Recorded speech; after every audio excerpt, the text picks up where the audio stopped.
Mesdames, Mesdemoiselles, Messieurs, bonjour. Eh bien, nous voici arrivés au dernier week-end de l'hiver. Samedi prochain, ce sera officiellement le printemps. Et ça se sent d'ailleurs à une certaine douceur de la température, à un certain réchauffement qui devrait se poursuivre dans les prochains jours, si l'on en croit du moins la météo. Et cela, bien qu'il neige encore sur une partie des Alpes et du Massif central.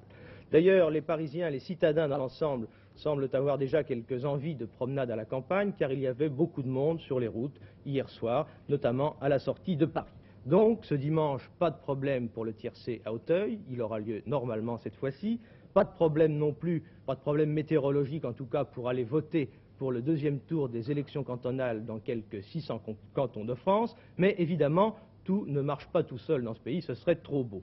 Une délicate négociation a repris ce matin au ministère des Transports entre le ministre des Transports, M. Raymond Mondon, et les syndicats de la Régie autonome des transports parisiens. Le fonctionnement normal des métros et des autobus parisiens la semaine prochaine dépend certainement du résultat de cette entrevue. Nous essaierons dans un instant de savoir ce qui s'est passé là au ministère des Transports. Et à l'étranger, Jean-Pierre Anquery, l'approche du printemps, en revanche, ne semble pas beaucoup calmer les esprits. On assiste dans plusieurs pays à une véritable flambée de violence. Hélas, oui. Aux États-Unis, par exemple, le printemps, en même temps que les bourgeons, semble avoir apporté une maladie nouvelle, celle des fausses alertes à la bombe. Rien qu'à New York, 400 coups de téléphone anonymes ont annoncé une explosion imminente. Et tout cela fait qu'une psychose de peur est en train de s'installer dans la plus grande cité américaine. La police et les pompiers sont complètement débordés. Petite note humoristique, M. William Rogers, soi-même secrétaire d'État américain, a dû quitter son bureau de Washington à la suite d'une de ces alertes. Objet du délit, 2 poids d'une pendule enveloppée dans un papier que l'on avait pris pour un engin explosif et très dangereux. Portugal aussi. Non, au Brésil plutôt. Il y a des Brésil, qu'ils ont au Portugal, mais moins graves. Au Brésil, c'est l'enlèvement de M. Okuchi, consul du Japon, qui montre bien que la répression n'a pas eu raison du terrorisme. Les ravisseurs ont fait parvenir à la police la liste des 5 prisonniers dont ils demandent la libération en échange de celle du consul du Japon. À Amsterdam, enfin, de violentes manifestations, de violentes bagarres ont opposé policiers et jeunes. Prétexte à ces bagarres, les jeunes gens voulaient pénétrer à l'intérieur d'un grand magasin qui célébrait son centenaire et qui restait ouvert à cette occasion jusqu'à minuit. Il y avait trop de monde. Oui, dans ces cas-là, tous les prétextes sont bons pour batailler avec les policiers. Mais enfin, la grande affaire dans la politique internationale, ça reste tout de même le Moyen-Orient, la concertation des 4 grands. C'est cela. Alors, au Moyen-Orient, 3 faits à signaler aujourd'hui. Premièrement, un article très pessimiste d'Al-Ahram. Le correspondant à New York du quotidien égyptien fait une relation de la dernière séance de la concertation à 4. Il ne confirme pas du tout que l'Union soviétique aurait accepté des modifications de frontières entre Israël et les États arabes, et il conclut en ces termes: c'est un nouvel échec. La séance de jeudi dernier a été un nouvel et grave échec. Deuxième point, en Israël, le général Rabin, qui est l'ambassadeur d'Israël à Washington, a été rappelé en consultation. Il a été reçu hier par le Premier ministre, Mme Golda Meir. Le gouvernement israélien est très inquiet, en effet, au sujet des nouvelles livraisons d'armes américaines. Enfin, sur le plan militaire, les Israéliens se sont montrés particulièrement combatifs. Il y a eu d'abord une série de bombardements aériens, et puis des soldats israéliens ont traversé le canal et sont allés attaquer de front une position égyptienne. Il y a eu de nombreux morts, des blessés et des prisonniers. Nous allons, je ne pense pas que nous soyons encore en mesure de savoir ce qui se passe à la RATP, mais en attendant, François-Henri Girieux, eh bien, nous pourrons peut-être voir comment se présente le deuxième tour des élections cantonales. Ce sera la plupart du temps un duel entre la majorité et l'opposition. Oui, on votera demain dans tous les départements de France, sauf dans le Cantal qui a élu tous ses conseillers généraux dès le premier tour. Et sauf aussi à Paris, car Paris, je vous le rappelle, n'est pas concerné par le scrutin de demain.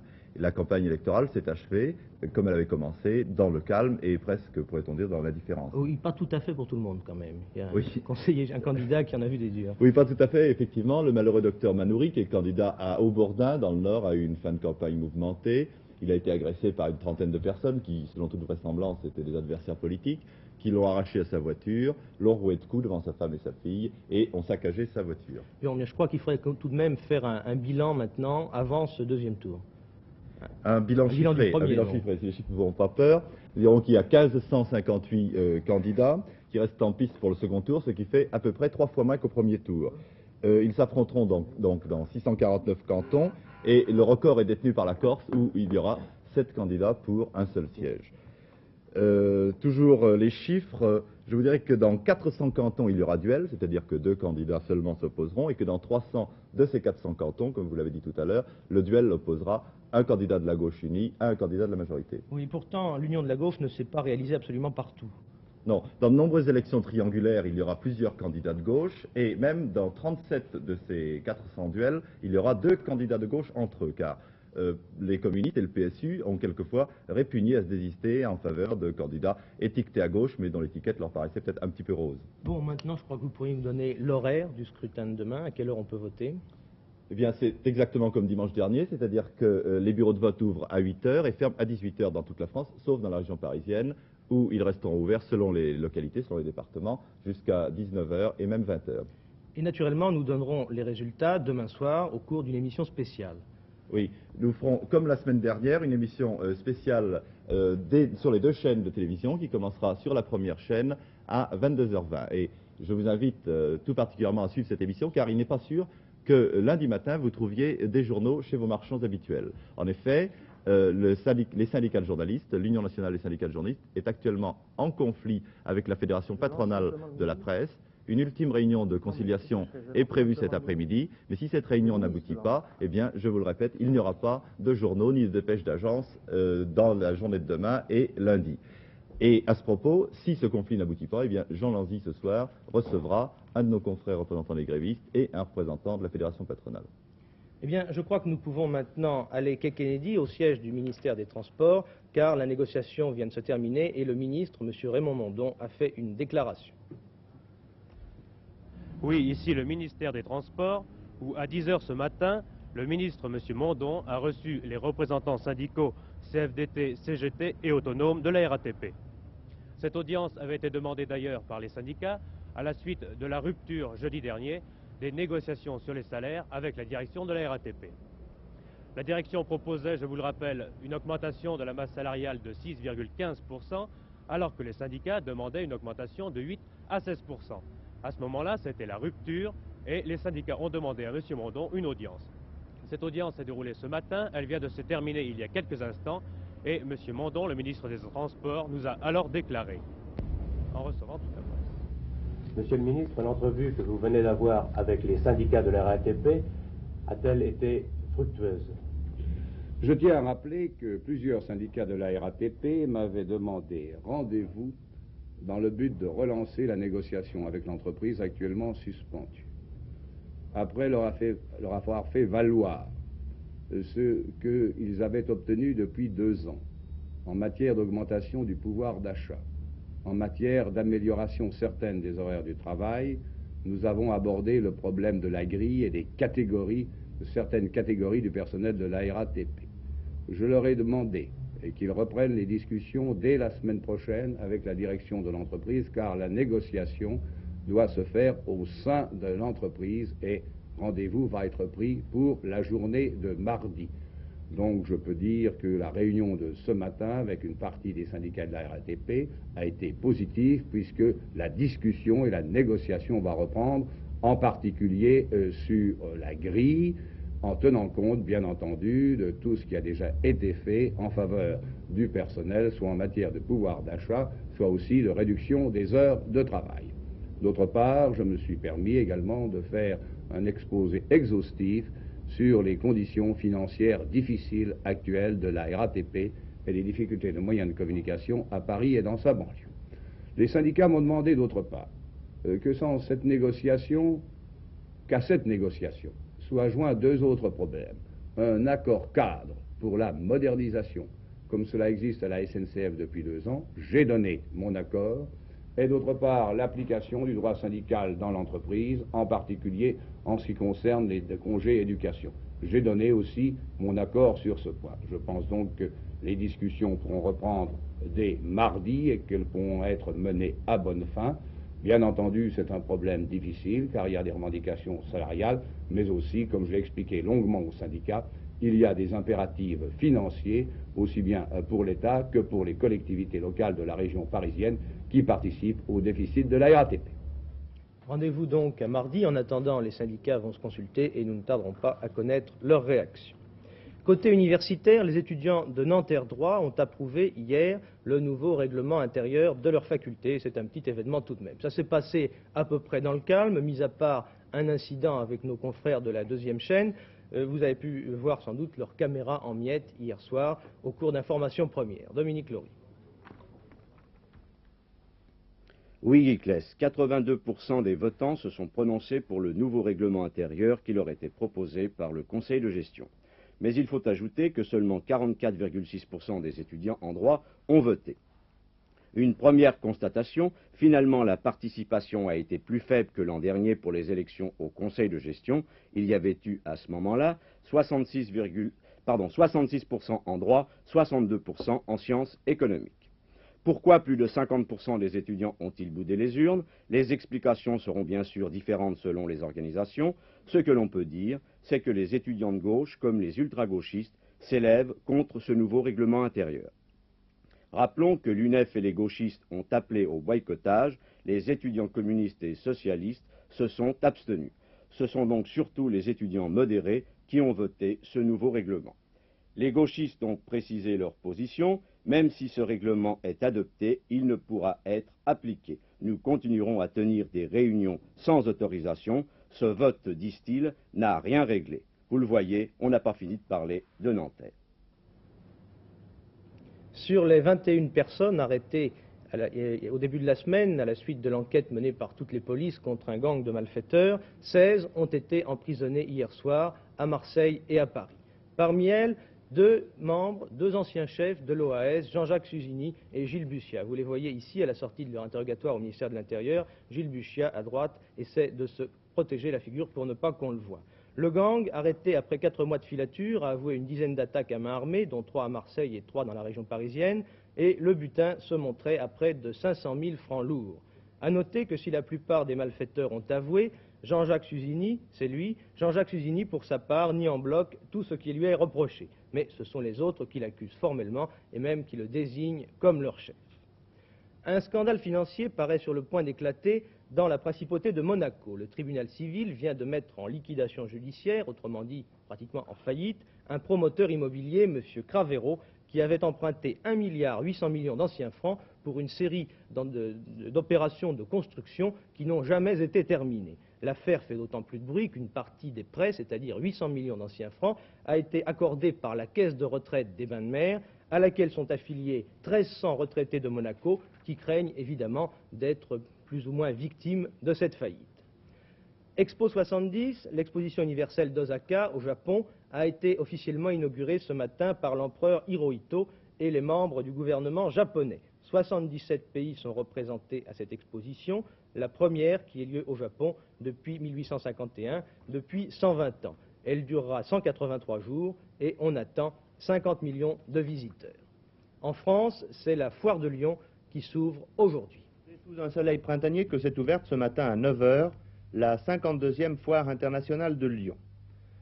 Elle est placée cette année sous le signe de l'Europe, puisque c'est M. Mario Scelba, président du Parlement européen, qui l'inaugurera demain matin. Quelques chiffres à propos de cette foire: 93 000 mètres carrés en hall d'exposition, terre-pleins et bas-ports, 2712 stands au total, 604 étrangers. 24 pays représentés ici, 11 pavillons nationaux, le plus important étant celui de la Grande-Bretagne. Une spécialisation intéressante cette année, les sociétés et entreprises de services qui, de l'informatique aux problèmes de restauration et de nettoyage, sont en mesure d'apporter leur aide aux industriels. La foire de Lyon abritera également pendant 3 jours le salon spécialisé de la quincaillerie. Elle fermera ses portes le lundi 23 mars au soir. Michel Drucker, nous passons au sport. Je vous disais tout à l'heure que le temps s'améliorer un peu partout en France. Je pense que ça va faire l'affaire notamment des coureurs de Paris-Nice. En effet, Giclès, cet adoucissement de la température fait plaisir aux 103 rescapés de cette course Paris-Nice, première classique de la saison. Les 103 coureurs ont quitté Plan de Cuques vers midi, il y a 1 h 15 environ, pour hier qui est le terme de la 6e étape. C'est une étape importante puisque les coureurs de Paris-Nice empruntent les pentes du mont Faron. C'est la principale difficulté de l'épreuve. Je vous rappelle que le Belge Merckx est toujours en tête de l'épreuve. Le voici souriant, il était beaucoup plus grimaçant hier à l'arrivée, car il est tombé. À la fin de cette 5e étape, il souffrait des reins, il a passé une bonne nuit, mais nous verrons cet après-midi sur les pentes du Mont Faron si le champion belge a parfaitement récupéré. Les autres événements du week-end, à Vienne, en Autriche, débutent aujourd'hui les championnats d'Europe d'athlétisme. Colette Besson, Sarter et Tracanelli représentent les meilleures chances françaises. Vous pourrez voir cet après-midi un premier reportage sur ces championnats d'Europe de Vienne, à 17h45 sur la 2e chaîne, entre deux relais de Stockholm. Stockholm où commencent les championnats du monde de hockey, aujourd'hui, Suède, Allemagne de l'Est. Basket, le titre de champion de France sera peut-être à Antibes ce soir. En effet, si les joueurs d'Antibes battent Villeurbanne, ils ont une bonne chance de remporter ce titre de champion de France. Boxe, hier soir à Caen, avait eu un championnat de France, celui des super welter. Ce combat opposait Gonzalez et Roland, deux boxeurs pour qui ce combat représentait un peu celui de la dernière chance. En effet, au cours de leur carrière, ces deux boxeurs ont subi pas mal d'échecs sur le plan européen et le vaincu hier ne pouvait plus espérer jouer un rôle important, maintenant jouer les premiers plans. Nous allons voir des images qui ont été filmées par nos camarades de la station de Caen. Gonzalez est en culotte blanche, Roland en noir bien sûr. Il y avait 4000 spectateurs, tous les records de recettes ont été battus. Roland est l'enfant du pays, il a été bien sûr encouragé par ses amis normands, mais ses encouragements furent vains, car Roland, qui a 33 ans, soit 5 de plus que Gonzalez, a subi hier une des plus sévères punitions de sa longue carrière. Blessé au début du combat, Roland a été 2 fois à terre, au 1er et au 6e round, avant d'encaisser un terrible crochet au foie à la 7e reprise. Le voici. Faisant preuve d'un courage extraordinaire, Jean-Baptiste Roland va reprendre le combat, mais il est devenu une proie beaucoup trop facile pour Gonzalez, qui était particulièrement énergique hier soir à Caen. Et l'arbitre va sagement renvoyer le Normand dans son coin. Roland était d'ailleurs méconnaissable, il était profondément blessé aux arcades sourcilières. On peut dire que sa carrière est terminée, c'est toujours triste d'annoncer la fin d'une carrière d'un boxeur, mais c'est, je vous le répète, la dure loi de la boxe. À 33 ans, on ne peut plus espérer jouer un rôle important sur le plan international maintenant. Voilà, c'est fini. Gonzalez, quant à lui, était très heureux. Sa carrière, que l'on croyait compromise après une série de très mauvais combats, rebondit donc une fois encore. Voici les dernières secondes de ce combat terrible. C'est la fin de la 7e reprise et c'est aussi la fin de la carrière de Roland. Roland qui a pourtant dit après à nos confrères journalistes qu'il avait l'intention de continuer. Gonzalez va maintenant pouvoir poser sa candidature au titre européen qui appartient à l'Allemand Gerhard Piaskowski, mais j'indique à Gonzalez que cet Allemand, Piaskovi, a déjà mis Roland KO. Ski, la Coupe du Monde s'est terminée. Elle se termine aujourd'hui à Vosbergen. J'ai dit elle est terminée car vous savez maintenant qu'il n'y a plus de suspense. Michel Jacot est la meilleure skieuse du monde et Karl Schranz le meilleur skieur de l'année. Il a remporté hier le titre. Russell a été très déçu après sa défaite dans le géant et il a déclaré « Il faut absolument que je progresse en descente si je veux gagner cette Coupe du Monde ». La descente est en effet le point faible du Français. Alors que Schranz est le meilleur descendeur du monde, il a gagné pratiquement toutes les grandes descentes de la saison alors que Russell n'a pas marqué un seul point. Et Schranz, le doyen des skieurs de compétition, a déclaré « J'ai 32 ans, je suis fatigué, mais j'aimerais tout de même disputer les prochains Jeux Olympiques à Sapporo en 72 au Japon ». Les jeunes loups de la nouvelle génération auront donc encore devant eux l'année prochaine le vieux Karl Schranz, le vieux Carly comme l'appellent ses camarades. Sport automobile, le rallye Lyon-Charbonnières, c'est une des plus belles épreuves du sport automobile. Il est parti hier de Stuttgart, les concurrents sont arrivés à Lyon et depuis Lyon, notre camarade Stéphane Collaro, qui suit pour nous toutes les grandes compétitions automobiles de la saison, va nous faire la synthèse de cette première étape, Stuttgart-Lyon. 4e grande classique française de la saison routière, le rallye Lyon-Charbonnières a connu cette année un succès considérable aussi bien auprès du public que des concurrents, puisque 115 équipages, parmi lesquels 31 Français et 75 Allemands, se trouvaient hier matin au départ de la première étape sur le circuit de Solitude à quelques kilomètres de Stuttgart. Le rallye débutait par une épreuve de vitesse sur ce circuit de Solitude et Gérard Larousse sur sa puissante Porsche de Ligue 2 se montrait le meilleur, précédant de 18 secondes l'Alpine 1600 d'Andruet et de 42 secondes la BMW 2002 d'un remarquable Pierre Maublanc. Il y avait ensuite près de 800 km d'une route enneigée et difficile et 4 courses de côte à effectuer avant la fin de cette première étape et tout de suite la bagarre faisait rage entre Larousse, Andruet, Jacques-Henri, Pierre Maublanc et Darniche dont c'était les débuts sur Alpine. Larousse prenait tout d'abord le meilleur sur Andruet, tandis que Fiorentino et Greder étaient contraints à l'abandon et que Pio connaissait beaucoup d'ennuis avec sa nouvelle Capri 3 litres. Et puis, dans la 4e course de côte, Andruet se déchaînait. Dans la neige et les congères, il prenait plus d'1 minute à tout le monde et arrivait en tête au terme de la première étape vers minuit devant le casino de Charbonnières. Les concurrents sont repartis dans la nuit pour la 2e et ultime étape qui s'achèvera ce soir. Dernière nouvelle, un coup de théâtre, Gérard Larousse vient d'abandonner, Andruet est solide leader. Et un nouvel abandon, Stéphane Collaro, que nous avons appris il y a quelques instants. Guy Chasseuil, le Français, sur Porsche, a abandonné lui aussi. Nous allons maintenant passer avec Jacqueline Alexandre à la partie magazine de ce journal, qui commence d'ailleurs avec un reportage qui va intéresser tous les sportifs. Oui, effectivement, puisqu'il s'agit précisément d'un exploit sportif. Un jeune guide de haute montagne, Jean-Marc Bois, tente la traversée des Alpes en solitaire. Ce solitaire s'appelle Jean-Marc Bois. Il a 26 ans, il est guide de haute montagne. Il tente un exploit exceptionnel. Rallier les Alpes niçoises à l'Autriche, à ski bien sûr, à travers le massif alpin. 1500 km que le skieur a divisé en 60 étapes.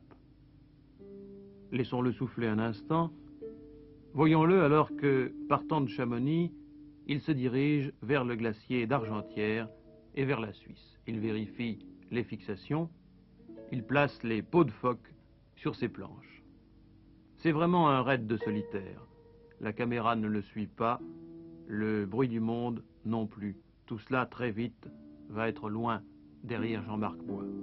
Aucun moyen de liaison, les nuits passées dans des refuges ou dans des cabanes, quelques descentes vers les hameaux en altitude pour se ravitailler, 2 mois de montagne et de neige.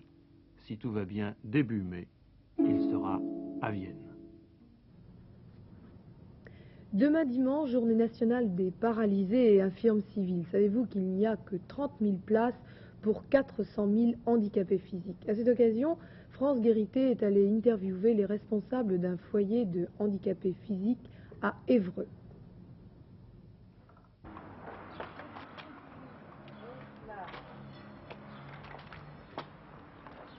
À Évreux, ouvert depuis un peu plus d'1 an, voici le foyer François Morel qui accueille des femmes handicapées physiques.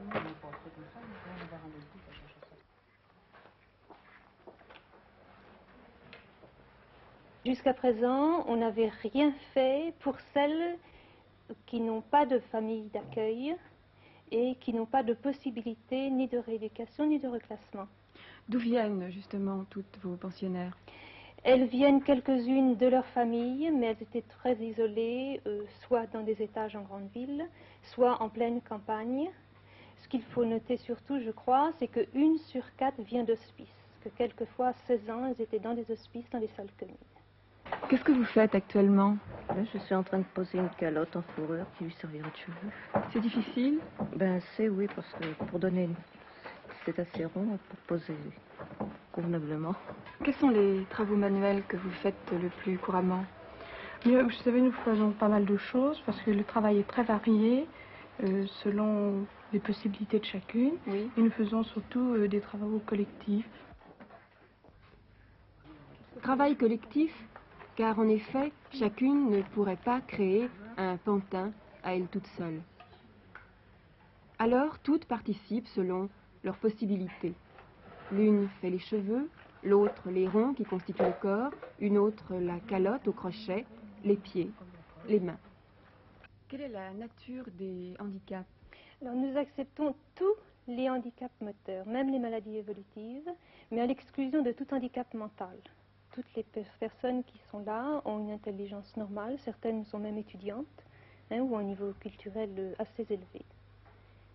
Est-ce qu'il y a un contact avec l'extérieur? Oh oui, ça on le favorise au maximum. Le but de la maison, dans le fond, c'est de permettre à des femmes très handicapées sur le plan moteur d'avoir une vie le plus près possible de la normale. On essaie de profiter de toutes les occasions pour les mettre en contact avec les jeunes de la ville, la maison des jeunes, les clubs différents, des mouvements confessionnels ou aconfessionnaux. Et la maison est très ouverte. Là, j'ai un roman à taper pour une dame. J'ai des stencils très souvent à faire pour l'association sportive, diverses. Madame, c'est vous qui vous occupez de la bibliothèque? Oui, c'est moi. Depuis longtemps? Depuis l'ouverture du foyer, à peu près.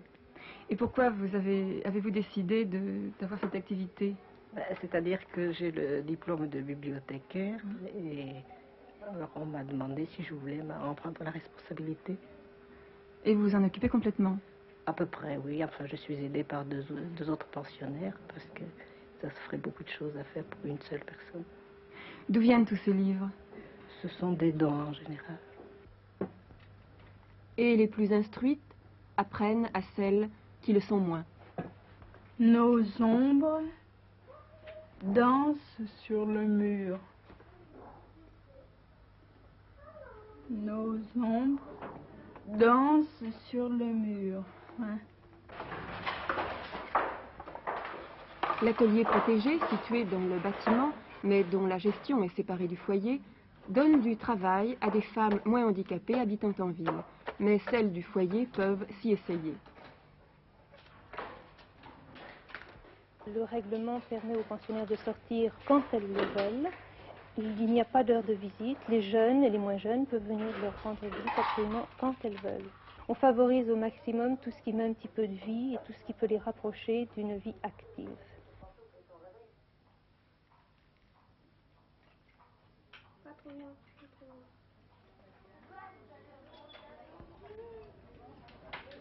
Et le souvenir des salles communes s'estompe. Lorsqu'une pensionnaire parle de son foyer à l'extérieur, elle dit « chez moi ».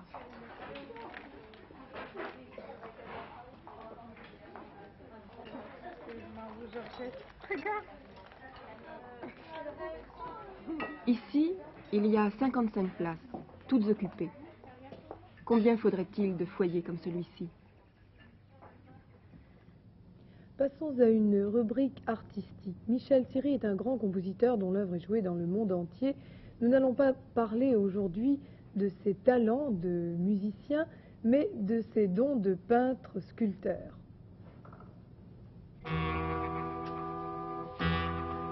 Voyez ces yeux vides d'un regard comme usé par trop d'amour et de pitié. Michel Siri en un visage sait mettre tant de détresse et nous inviter à une si grande méditation. Tel un glas, un thème vient et revient dans son actuelle exposition aux Galeries de Paris, le chemin de croix.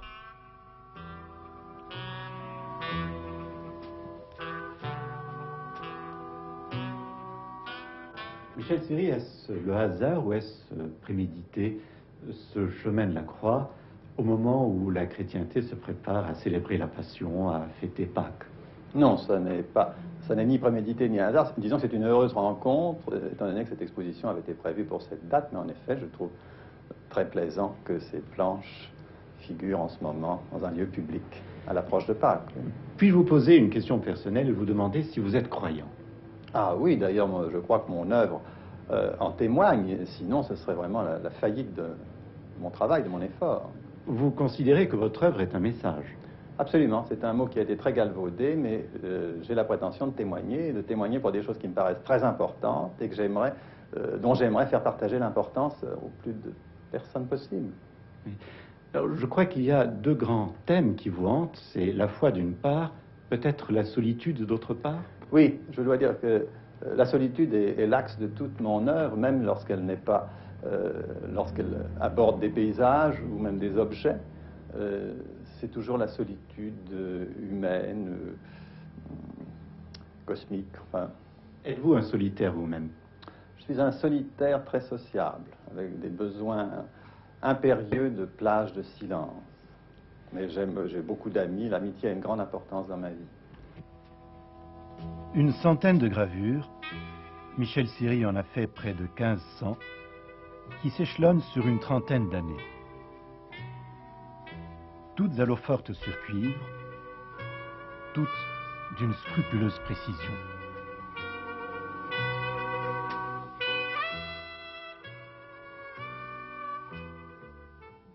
Michel Siri, peintre-graveur, expose actuellement à la Galerie de Paris. Mesdames, Mesdemoiselles, Messieurs, Télémidi est terminé. Je vous souhaite une très bonne journée, un bon week-end. Au revoir.